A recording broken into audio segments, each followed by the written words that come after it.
And now, in the year 1257, this process had reached the gates of Baghdad. They thought their walls would save them, but by spring, the city no longer existed. They say that history punishes not those who are weak, but those who are blinded by their own greatness. And when horsemen appeared on the eastern horizon, Baghdad was not afraid. It laughed. It forgot what happens to those who consider themselves untouchable for too long. It was not just a city, it was the center, the heart of the Islamic world, a city where minds from all over the world gathered, where Indian mathematics intertwined with Greek philosophy, where the streets led not only to bazaars and mosques, but also to libraries full of knowledge that had not yet been born in Europe.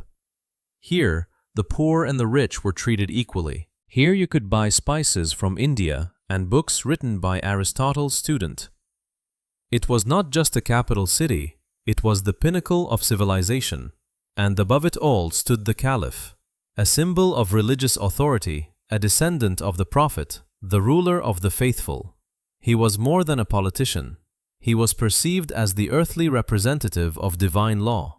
But power does not mean immunity, and belief in infallibility is not armor.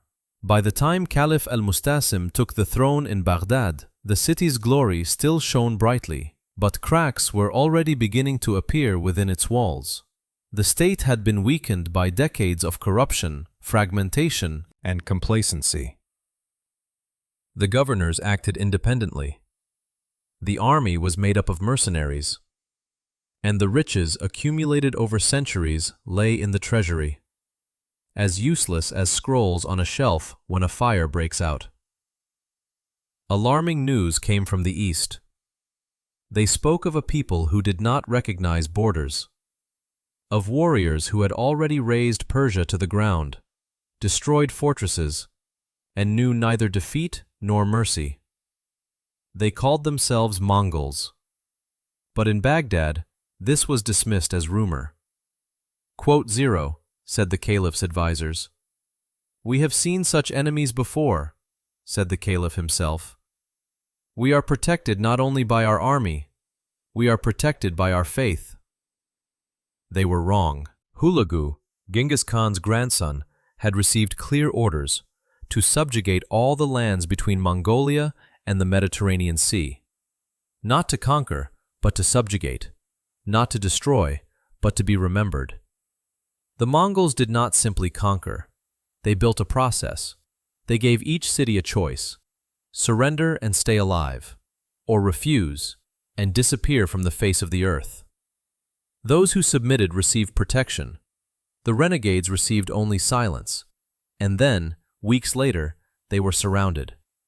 The Mongols did not rush into battle. They completely surrounded the city. They blocked all the roads. They began to build siege engines in plain sight. Then, a second offer of surrender. The last one. If the city still refused, a cold, ruthless operation would begin. And it did not end in victory. It ended in destruction. And now, in the year 1257, this process had reached the gates of Baghdad. 3 messengers brought a letter to the caliph. There were no threats in it, only facts. The caliph convened a council. A heated debate immediately ensued.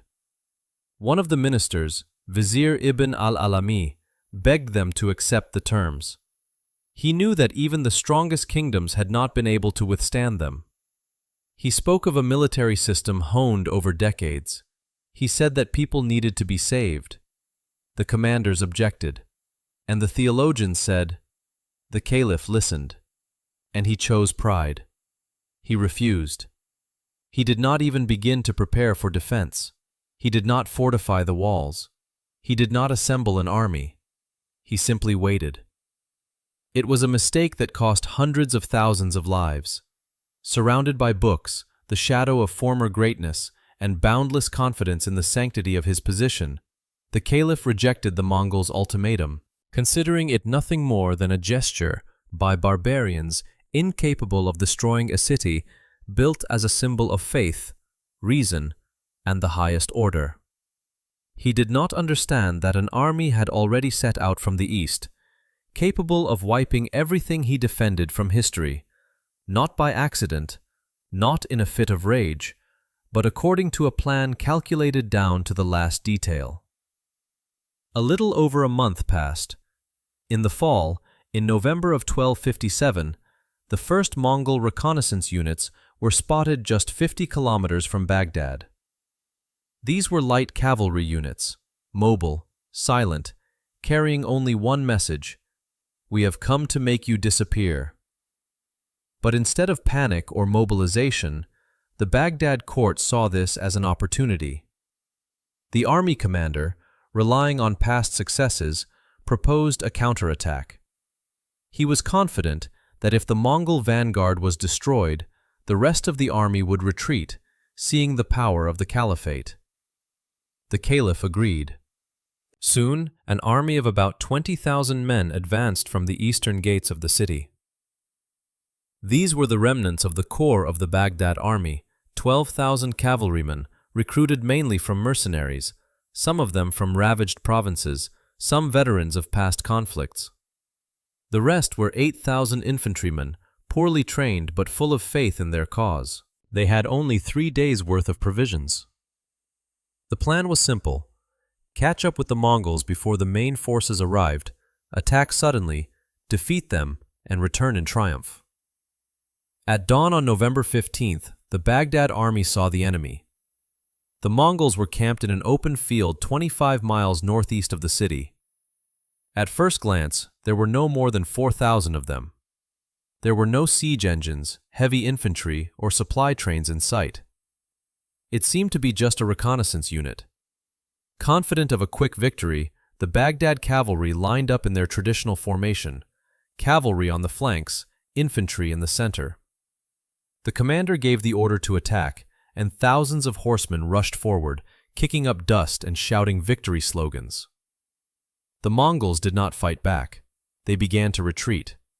But not in panic. Their movements were synchronized, as if on command. They retreated at equal intervals, not allowing their lines to break. The Baghdad cavalry pursued them for almost 2 kilometers, and only then did additional Mongol troops, hidden in the shadows of the terrain, suddenly rise up in the hollows on both sides of the field. Not 4,000, 15,000, a closed ring. Everything that had been Baghdad's advantage, speed, striking power, numbers, disappeared in an instant. The Mongols did not simply lure the enemy, they waited for him. They counted on a precise reaction and got it. Their bows were not just weapons, they were killing machines, composite bows that could pierce chainmail from a distance of more than 200 meters, firing from a gallop, without hesitation. The caliph's cavalrymen tried to regroup, but it was too late. The encirclement had closed, and every step to the side meant coming under fire. The order to retreat came too late and was not heard. The commands were drowned out by the roar of battle cries and the clang of weapons. The infantry, watching from afar, did not immediately understand what had happened, but when they did, they ran. However, the Mongols did not pursue them. It was important for them to destroy the cavalry.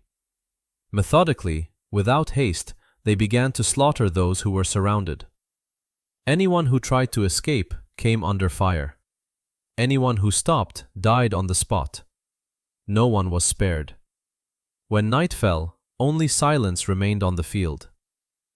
Of the 20,000 men who had left Baghdad, less than 3,000 returned to the city. And these were not warriors. They were people with empty eyes who knew they had nothing to return to. With the defeat of the field army, the last real line of defense for the capital disappeared. The caliph no longer had any strength. He had no allies. There was no time. But he still believed that this was enough. And while the main Mongolian corps, about 150,000 trained, disciplined men equipped with Chinese machines for destroying walls, appeared in the east, in Baghdad itself, nothing happened. The caliph did not declare martial law. He did not open the treasury. He did not begin evacuating civilians. He did not send out envoys. He simply continued to live as if everything that was happening was a bad dream that would pass on its own. But this dream ended in a nightmare. January 1258. The sky over Baghdad was gray, the air eerily quiet. People still lived within its walls: merchants, students, scribes, mothers, children. They continued to cling to their usual rhythm of life, bargaining in the markets, praying in the mosques, working in the workshops.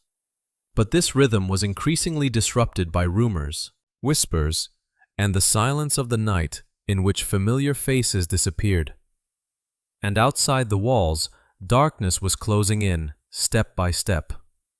On January 11th, the Mongol army completed its encirclement of the city.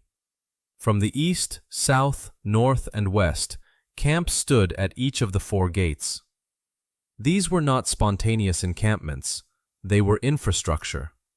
In a matter of days, the Mongols erected fortified camps, organized guard shifts, arranged for food supplies from Iran, and provided each unit with the necessary materials. There was no panic. There was no fuss. Only precision and readiness. Before the eyes of the people of Baghdad, the construction of machines began. Siege towers, battering rams, and most importantly, heavy trebuchets.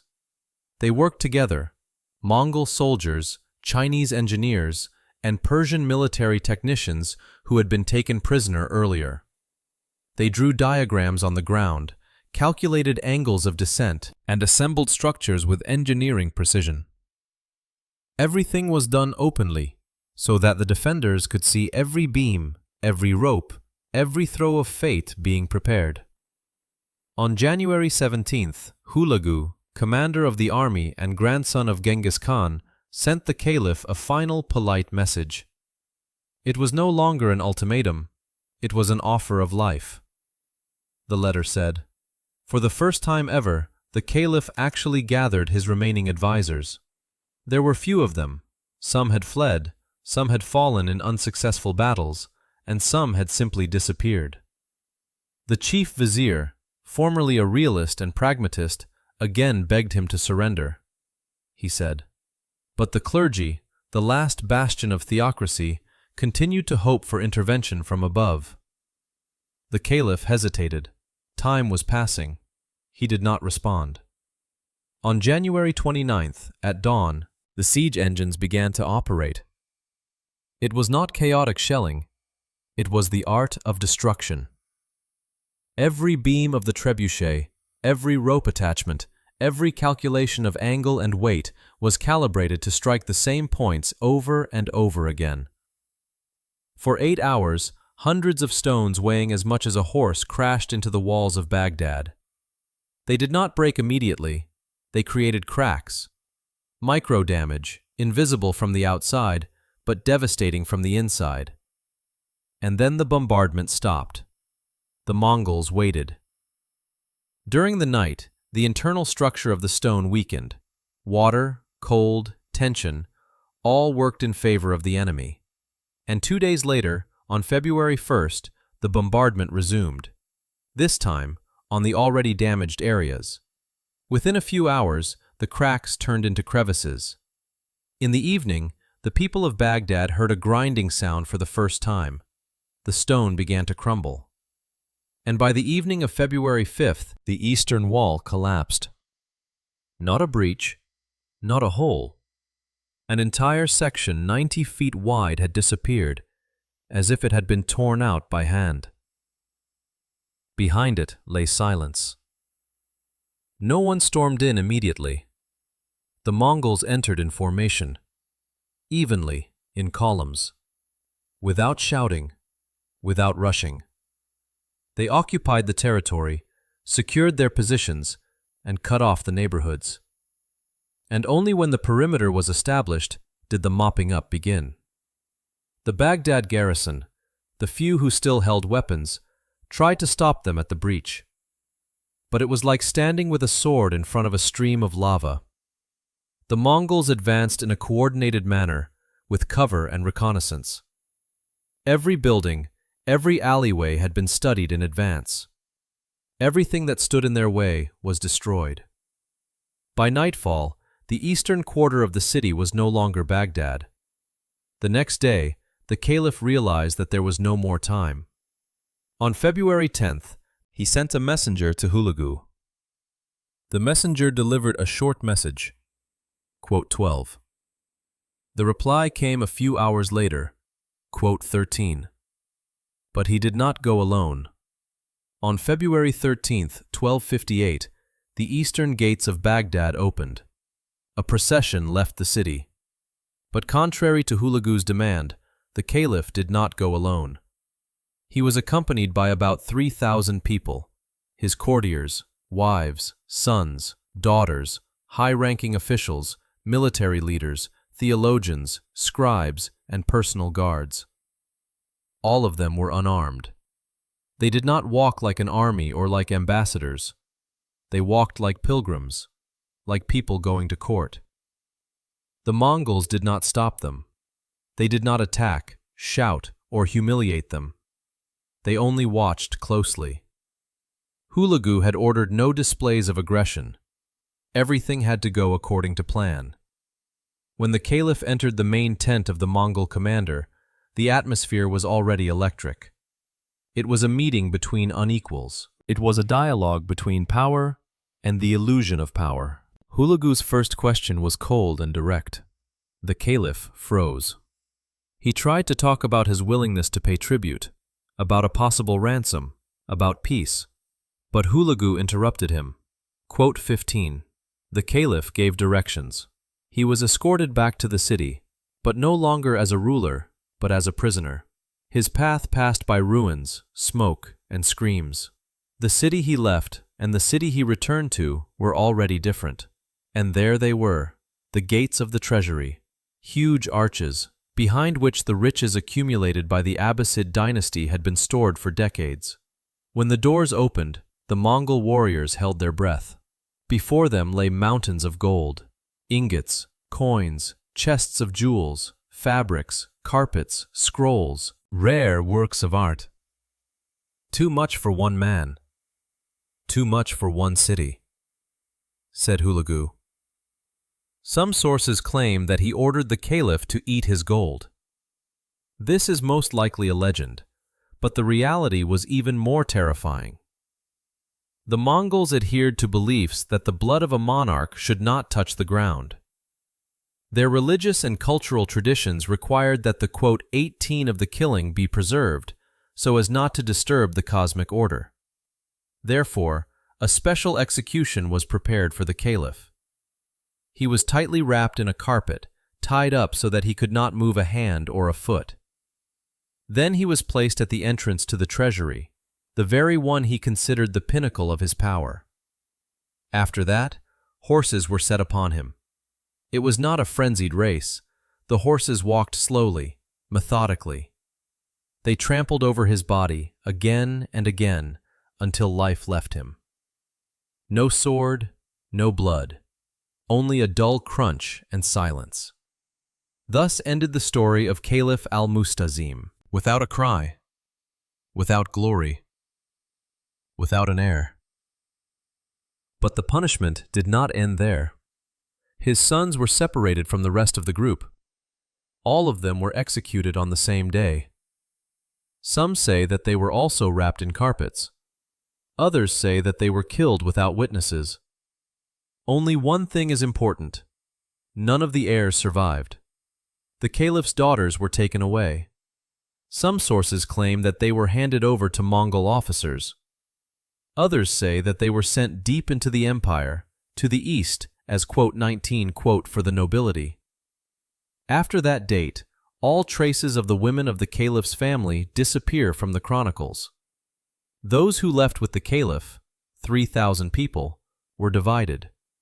Engineers, doctors, officials, scribes, those who were useful were spared. They were ordered to serve their new masters. The rest were taken outside the city and executed, cold-bloodedly, without fuss. This marked the end of the Abbasid dynasty, which had held the throne for more than 500 years, a dynasty whose power originated from the uncle of the Prophet Muhammad.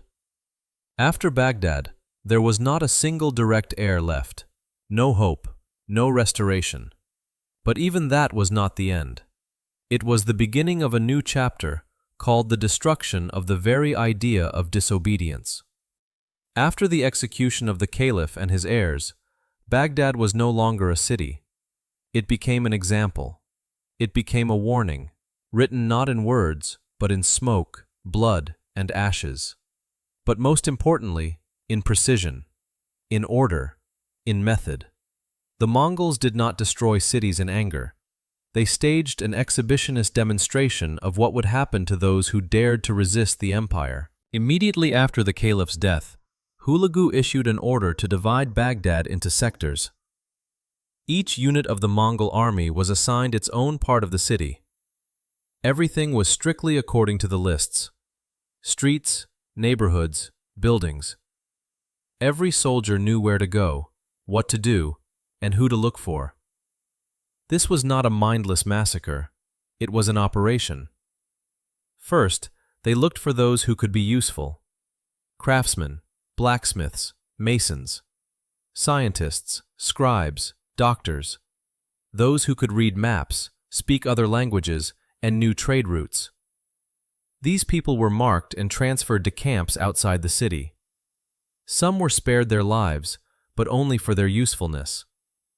And then, the gathering of wealth began.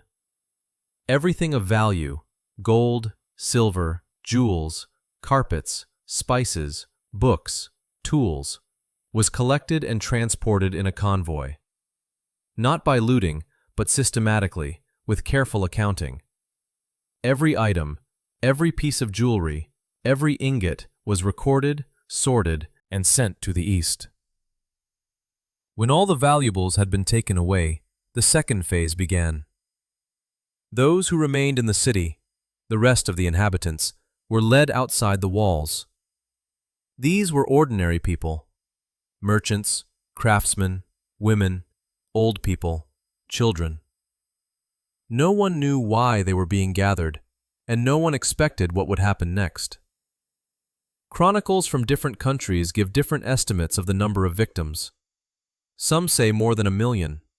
Others say 200,000. Modern historians agree that the real figure is between 90 and 200,000 people. But the scale is not important. What is important is the method.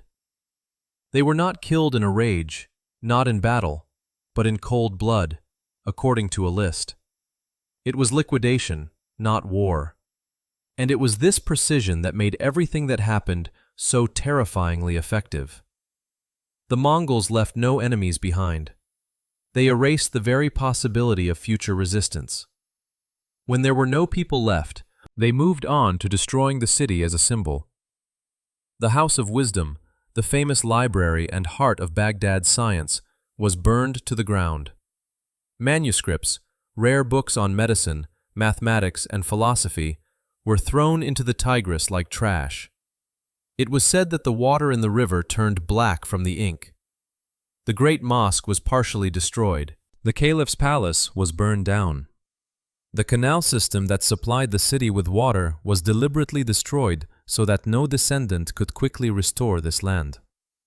This was not accidental barbarism. It was the engineered destruction of memory, so that in a year, in 10 years, in 100 years, no one could say. And finally, on February 20th, 1258, Hulagu gave the order.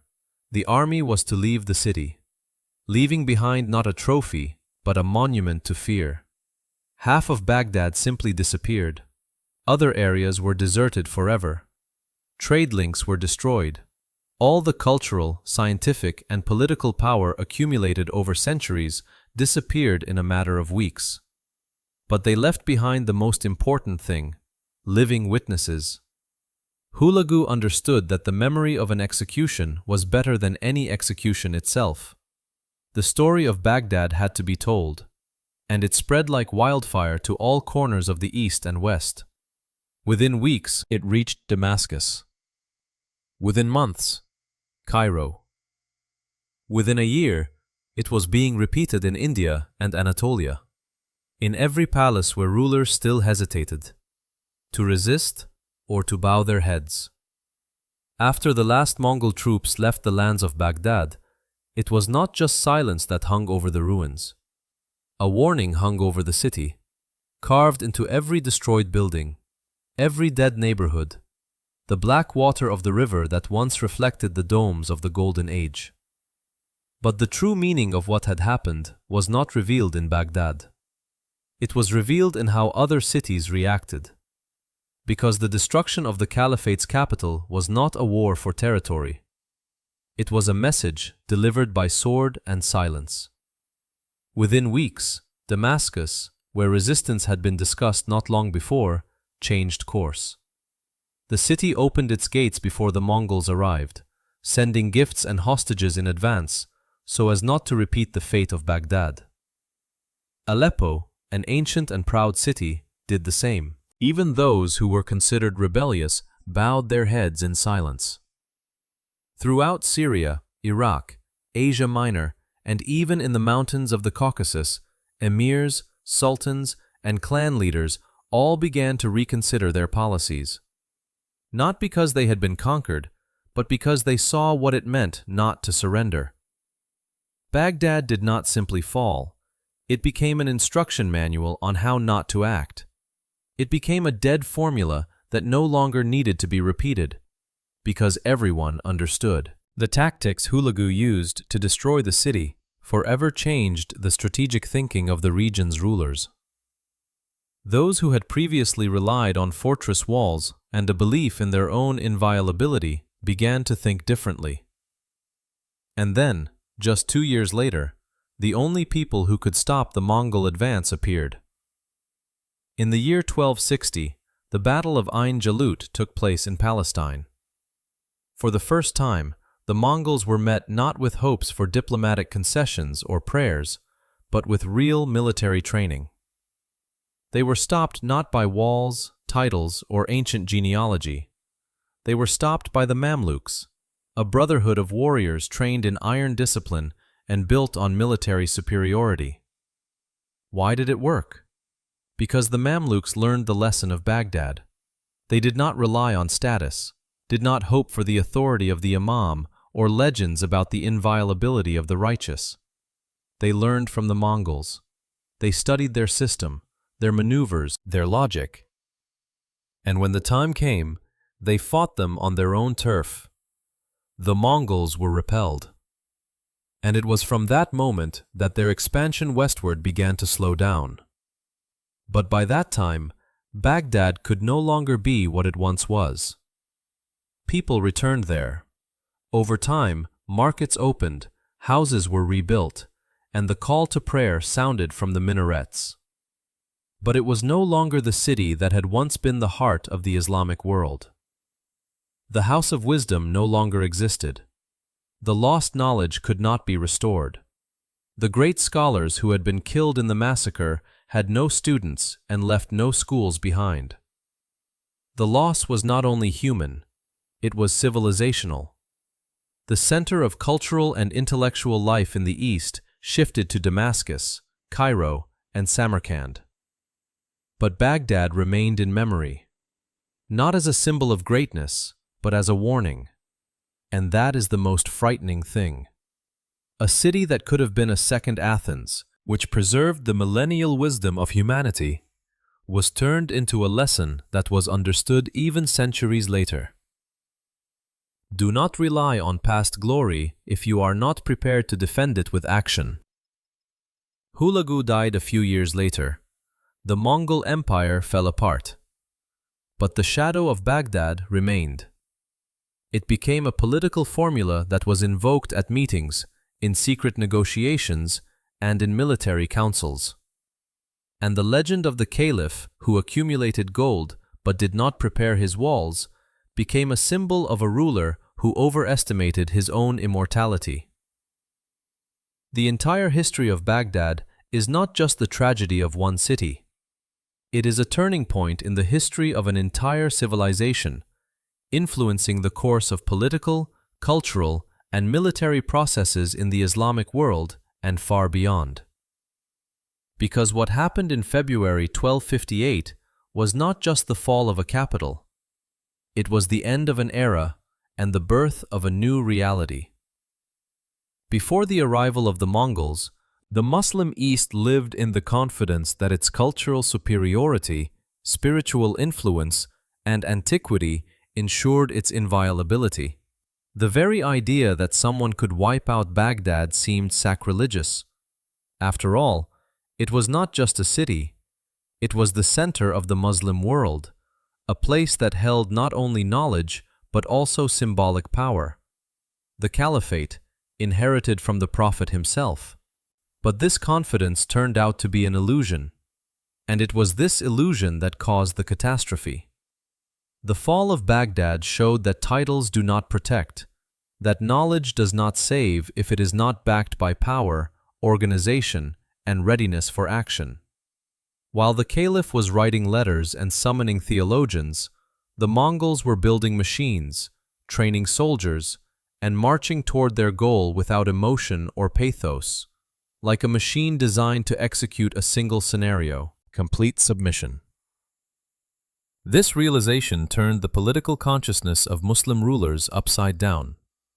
From that moment on, the throne was no longer a guarantee, authority was no longer a protection, and wealth was no longer a shield. To remain in power, one had to be prepared to defend it by force. Not with words, not with appeals to God, but with structure, discipline, and precise calculation. That is why, after the fall of Baghdad, states such as Mamluk Egypt began to change rapidly. The Mamluks built their entire regime on military superiority. They knew that if they did not become stronger than the threat, they would disappear, just as all those who hoped for the past had disappeared. But it was not only the Islamic world that learned from Baghdad's mistakes. Even in Europe, which had not yet faced the Mongol military machine directly, the news of the fall of the city came as a shock. The chronicles of German, Hungarian, and Byzantine monks mention the horror that came from the east, and in the papal residences, discussions began on how to negotiate with people who recognized neither the cross, nor the throne, nor dogma. Meanwhile, on the site of the once great Baghdad, the ashes were still smoldering. People returned, they built, they sold, they prayed again, but now with different eyes, with a different understanding of who they were in this world. Baghdad was no longer the center. The House of Wisdom was not reborn. The dream of a unified cultural and religious world dissolved in the smoke from the burned manuscripts. And perhaps the saddest thing is not that the capital was lost. The most tragic thing is that faith in their own immortality was lost. The belief that civilization can live forever simply because it was once great. Because empires do not die by the sword. They die from self-confidence, pride, and inaction. The caliph died. His sons died. His daughters disappeared into obscurity. His treasures, accumulated over decades, turned to dust in history. But one trace remained. A historical lesson that was then studied in the silence of libraries, in whispers among politicians, in warnings to future rulers. When someone said, "My throne is eternal," they were reminded, "Do you remember Baghdad?" After the capture of the city and the death of the caliph, what remained of Baghdad was no longer Baghdad. Poetry was no longer heard on its streets. Philosophers no longer argued in their homes. Parchments no longer rustled in libraries. Even the wind here seemed to have changed, no longer carrying knowledge, but reminding of silence. Because after such silence, there can be no return to the world as it was. Hulagu Khan did not destroy the city immediately. He gave it time.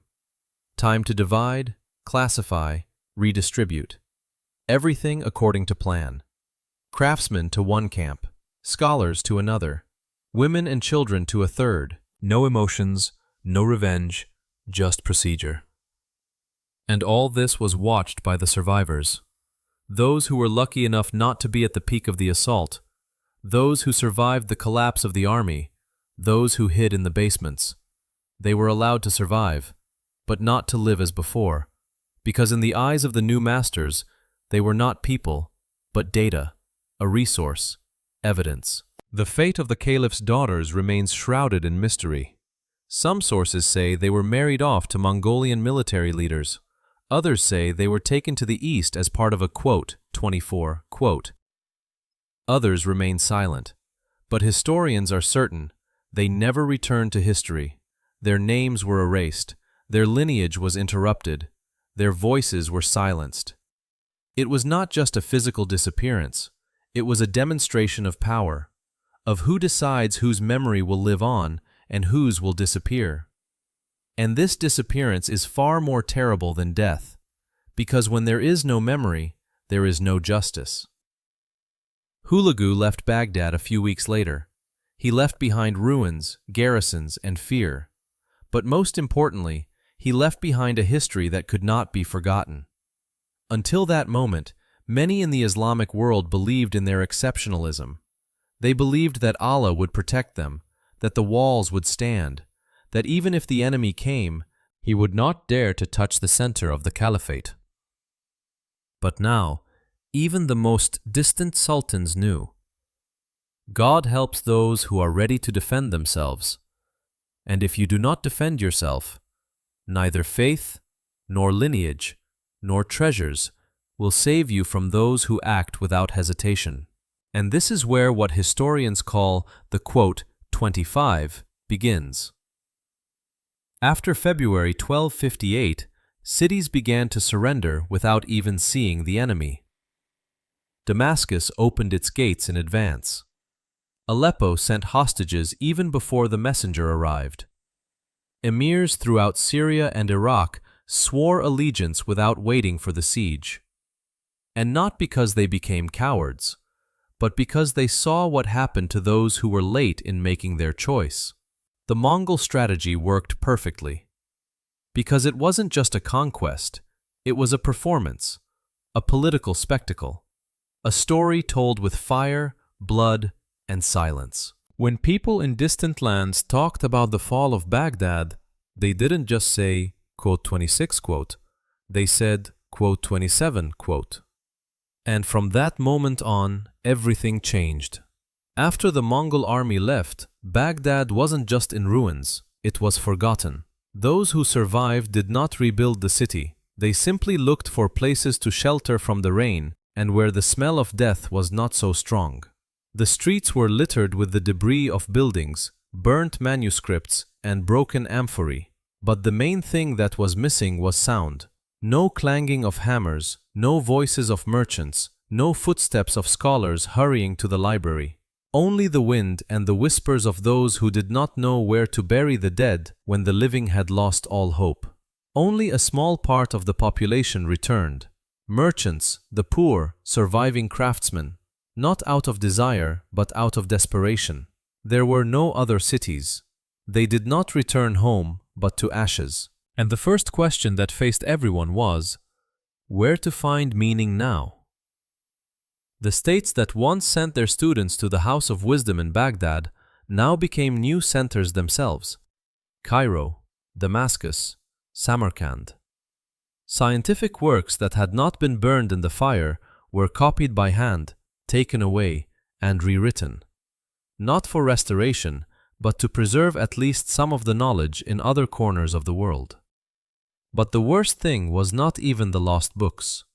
It was that those who knew how to read these books had perished. Scientists who had spent decades teaching medicine, mechanics, and geography were killed or taken into captivity. Education systems that had been built up over generations collapsed in a single winter. And even if the libraries had survived, there would have been no one left to restore them. Because when teachers disappear, the future disappears too. The channels through which water flowed from the mountains were deliberately destroyed, not in the heat of battle, but with calculation, so that no one could quickly restore agriculture, so that life would not return. It was not just punishment, it was the language of power. A reminder engraved in the infrastructure.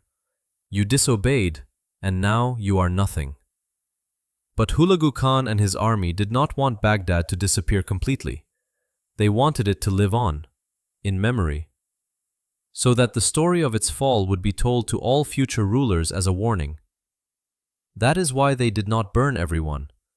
That is why they let some live, so that they would speak, so that they would tell the story, so that they would whisper in the bazaars, "Don't do as Baghdad did, otherwise the same will happen to you." And it worked. In a matter of months, the story of Baghdad's demise spread throughout the Muslim world. Through caravans, prisoners, refugees. It reached India, North Africa, even Europe. And everywhere, one phrase was heard, quote, 30 quote, and the most paradoxical thing is that Baghdad survived. As a point on the map, as a market, as a place, but as a center of knowledge, as the soul of Islamic civilization, it died. And that was a real catastrophe. When the first news of the fall of Baghdad reached the cities of Syria, Palestine, and Egypt, there was a silence that was not calm, but numbness. It was not just news of defeat, it was alarm that broke through the walls of palaces and minarets. The caliph, the spiritual leader of millions, was dead. Baghdad was in ruins. No one believed it was possible, and now it was impossible not to believe it. In Aleppo and Damascus, all public holidays were cancelled.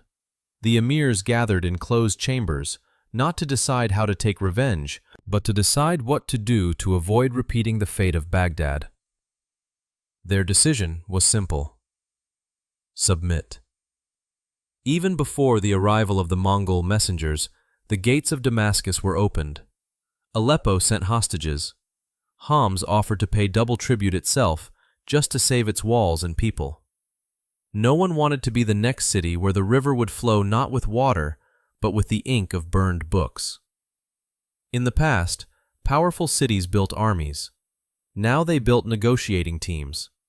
Walls were no longer considered a defense.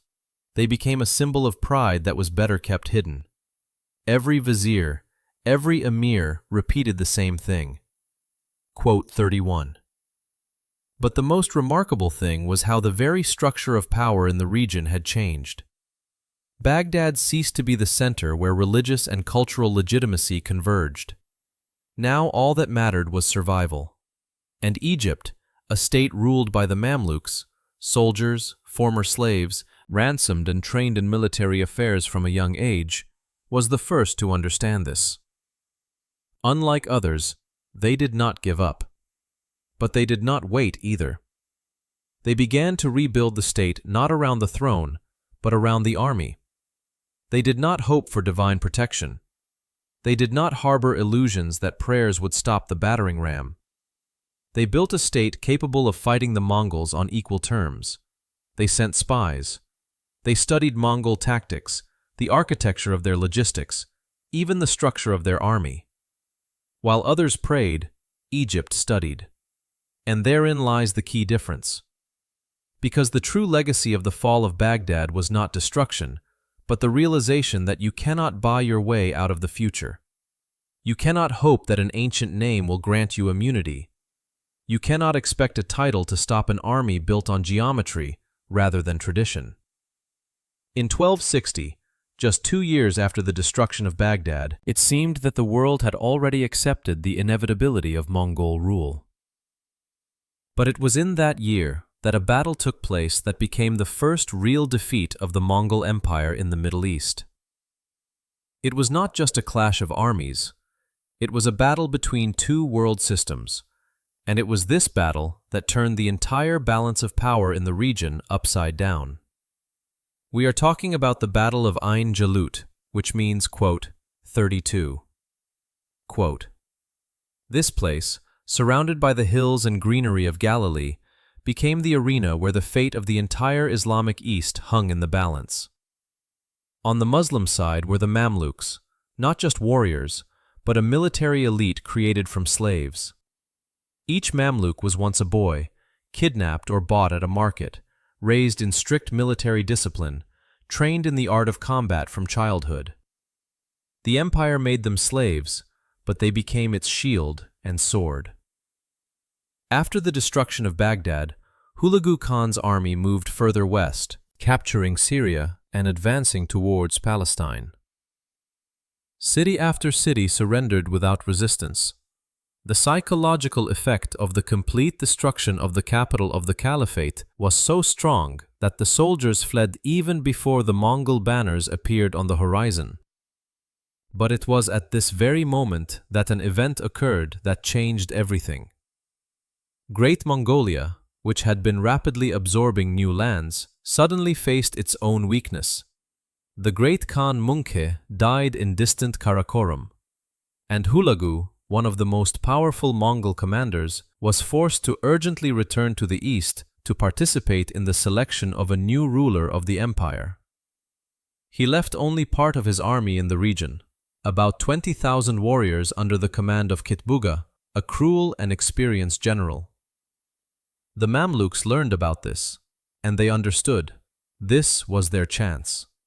Perhaps their last and only chance. The Sultan of Egypt, Saif al-Din Qutuz, joined forces with the commander Baybars, a man who was destined to become a legend. Their army was outnumbered and their lands were under threat.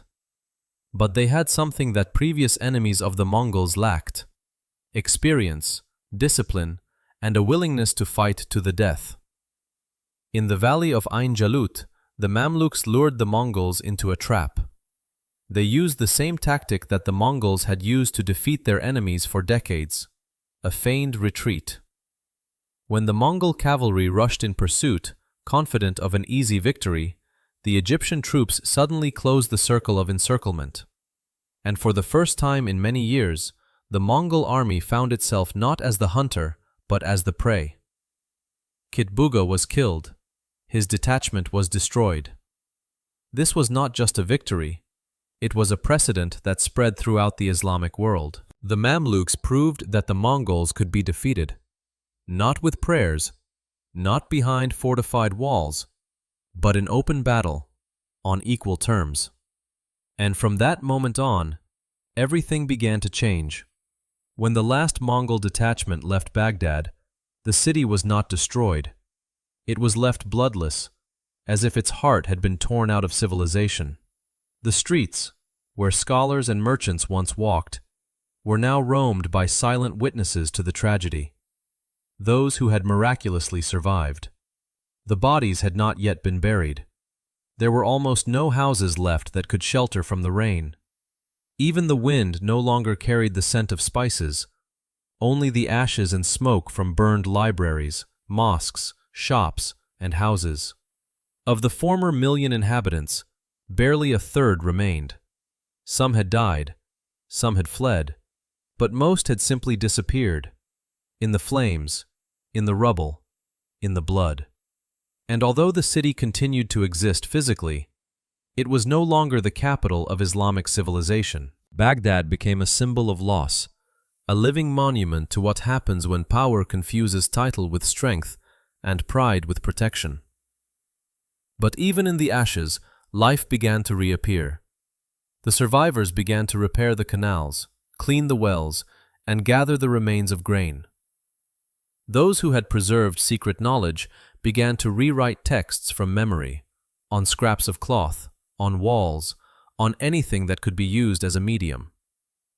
Within a few months, caravans traveling from the south and west began to stop at the city, not to trade, but to see with their own eyes the consequences of refusing to submit.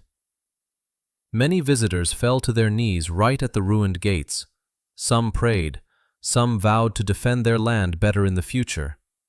But almost all of them left with one thing in common: fear, bordering on respect, of what the Mongols could do. Baghdad never became what it once was. The political center shifted westward to Cairo, and the scientific and cultural center flourished in cities that managed to avoid Baghdad's fate: Damascus, Samarkand, and later Istanbul. But in the very memory of Baghdad, another layer began to form, a lesson. Not just about the power of the enemy, but about how easy it is to destroy even the most magnificent things if you leave them without a strategy, without unity, and without a real understanding of the threat. After February 1258, the Islamic world awoke to a new reality.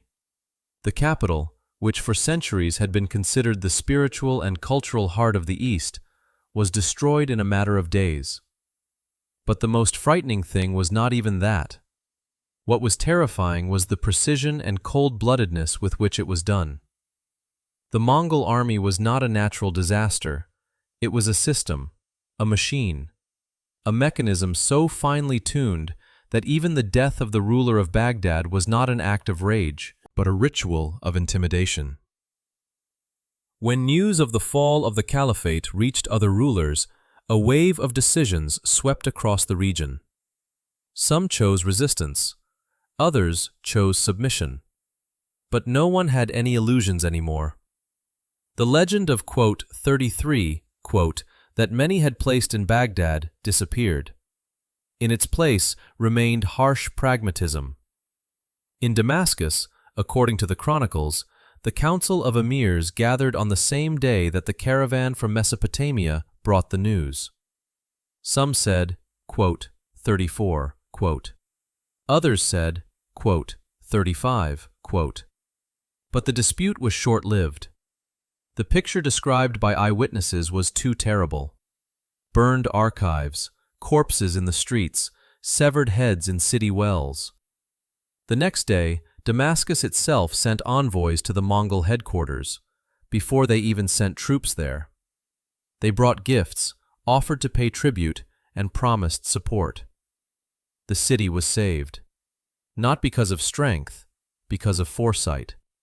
Aleppo, Halab, and dozens of minor emirs scattered across Syria and northern Iraq followed a similar path. Even distant Delhi received the news and reinforced the walls of the palace, ordered the archives to be rewritten, and also ordered copies of the main repositories of knowledge to be built. In case, quote, 36, quote, those who did not learn this lesson disappeared. Those who understood lived on. They paid tribute.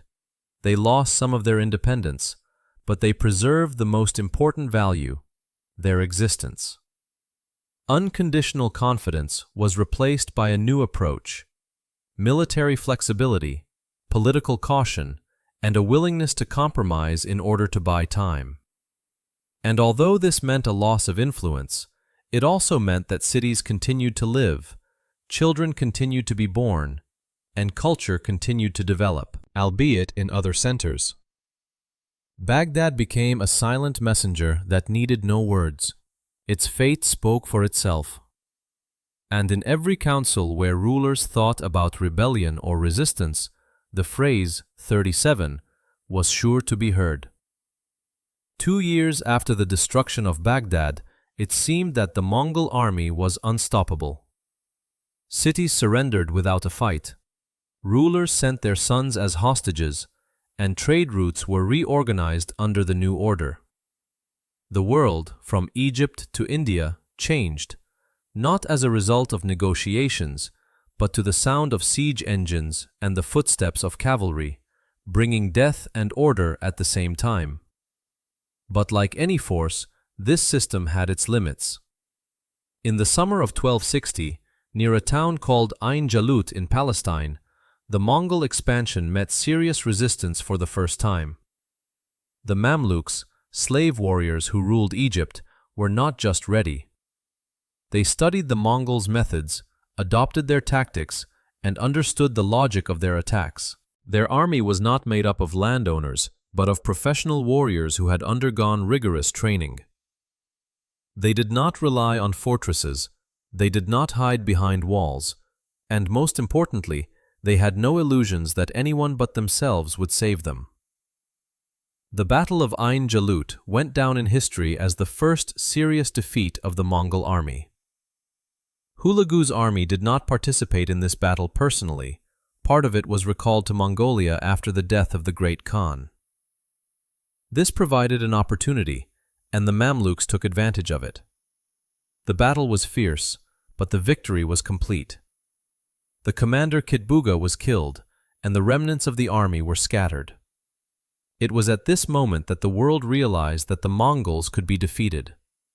Not by walls, not by prayers, not by ancient titles, but by knowledge, by preparation, by strategy. From then on, the system of Mongol conquests began to falter. The empire, stretching for thousands of kilometers, began to crack at the seams. Internal conflicts began. Regional khans ceased to obey the center. And although individual campaigns continued, the aura of invincibility disappeared. Baghdad was destroyed, but its demise was not in vain. Instead of a proud, untouchable center, confident in its divine protection, a new way of thinking emerged. It was based not on faith in titles, but on a sober understanding of the threat. The new world did not become better, but it became more conscious. Baghdad, despite its destruction, survived as an idea. People returned, they built new houses, they established new markets. Life went on, but no longer at the same pace. The center of Islamic scholarship moved to other cities. The House of Wisdom was never restored. Libraries disappeared into oblivion, and works that could have changed science vanished. But the memory remained, and it was passed down from generation to generation, not as a sacrifice, but as a warning. When you feel too strong to be afraid, when you believe that walls and heritage will protect you from everything, then remember Baghdad, because the Mongols did not destroy cities out of greed. They destroyed them to show that no one is beyond reach, not titles, not religion, not the illusion of inviolability. The story of Baghdad is not just a lesson, it is a formula. If you refuse to change, you disappear. If you think that old rules will work in a new reality, you become a thing of the past. But if you are willing to learn, to see the enemy not as a monster, but as a system, and to rebuild yourself, then you will survive. And that means you will win.